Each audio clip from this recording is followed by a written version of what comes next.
В декабре уже прошлого года, то есть какие-то 1,5 месяца тому назад, специально образованная комиссия при Ватикане, комиссия по вопросу отношения католической церкви к евреям, не к иудеям даже, слышите?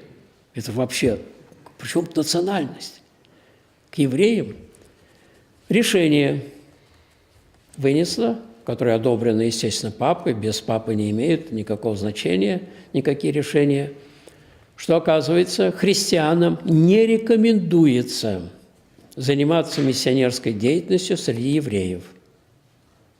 Как это понять? Папа Франциск сказал: «Мы верим вместе с иудеями в одного Бога».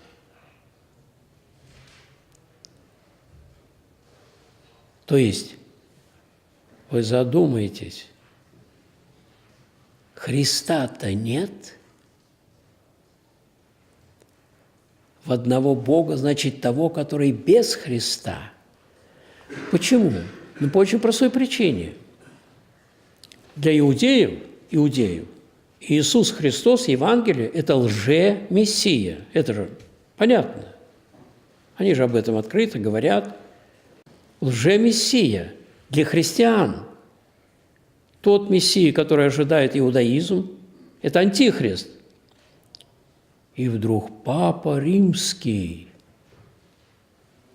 возглавляющий более миллиарда христиан, заявляет: мы вместе с иудеями верим в одного и того же Бога. Какого же тогда?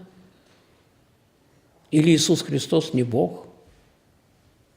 Или мы отказываемся от Него? Вы слышите, что происходит? Странные вещи. С Ватиканом что-то происходит невероятное.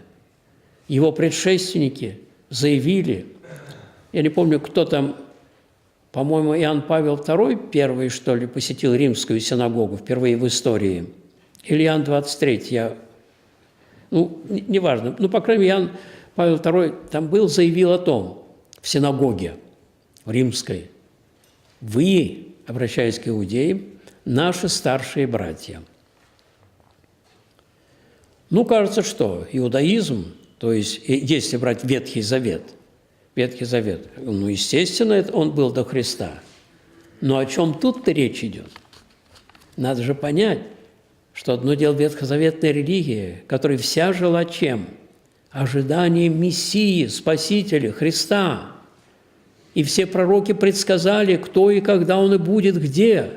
Это же очень интересно, масса пророчеств буквально. Современный иудаизм совершенно исказил это, с нашей точки зрения, исказил буквально эти пророчества. Вплоть до одного пророка Исаии, где прямо написано, что о деве, «Се дева во чреве приимет и родит сына». Так, вплоть до этого даже. Вдруг мы здесь видим, что старшие братья. Брат – это кто? Тот, кто заменяет отца. В отсутствие отца старший брат заменяет. С кем мы одно? Да, мы вместе с иудеями верим в одного и того же Бога. Комиссия специально образованная, как видите, запрещает, там написано «не рекомендуем», но это ясно, обращать иудеев в христианство, вести миссионерскую деятельность. Почему? В одного и того же Бога. Значит, оказывается, те, для кого Христос является лжемессией, верят в того же Бога, что и верят христиане. Вот это уже, я вам скажу, трагедия полная. Оказывается, христиане уже начинают верить не во Христа, а в того же Бога, что верят иудеи, которые отрицают Христа. Уж не будем говорить о том, в какого Бога верят современные иудеи. Но главное, что Христа нет. В богословии, западнохристианском богословии, католическом и протестантском, уже термин, устоявшийся, твердый, против которого вы нигде ничего не сможете сказать. Я однажды попытался возразить, так что бы было такое? Иудео-христианство. Это как же понять? Иудео? Христос уже Мессия. Христианство? Иудейский Мессия, Антихрист. И как же иудео-христианство? Посмотрите, на такой элементарной совершенно детской вещи. Ну как же, Ветхий Завет мы же принимаем? Принимаем. Как? Как принимаем? Посмотрите святых отцов. Посмотрите, наше богослужение наполнено ветхозаветными текстами, псалмами. Оно все осмысленно в плане Господа Иисуса Христа. Вот на что был нацелен весь Ветхий Завет, на пришествие Спасителя. И Он пришел во Христе. Вот на что.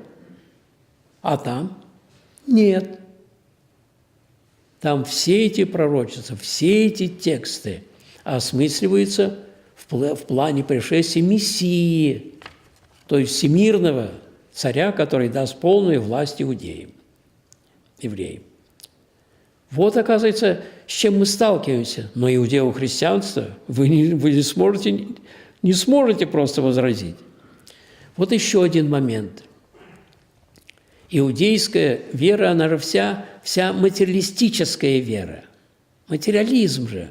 И это главное. Недаром, когда Христос сказал, нельзя служить Богу и Мамоне, его осмеяли. Потому что Мамона – это и есть божество. Происходит катастрофическое умерщение западного христианства. Почему об этом говорим? Ну и Бог с ним, да? Нет теперь границ религиозных и идейных между Западом и Востоком. Нет их. Нет их. Нет. Одно, вот ровно, видите, столик. Все проникает. Всюду. Но, к сожалению, проникает как? Не наше проникает туда христианство, а их болезнь. Ведь болезнь-то, ведь здоровьем нельзя заразить. Вы поняли? Это известный закон биологический. Здоровьем нельзя заразить больного, а вот больной здорового может сколько угодно. И многие болезни даже очень опасны.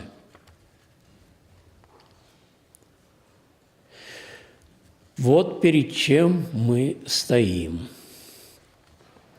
Перед чем стоит сейчас православие в целом. А вы посмотрите, какие контакты между папой и, например, Константинопольским патриархом. Это непрерывные, просто непрерывные контакты. И папа Франциск уже заявляет ему, Варфоломею, у нас не осталось никаких препятствий к полному евхаристическому общению. Поняли? И по всему видно, насколько благосклонен патриарх к этой мысли.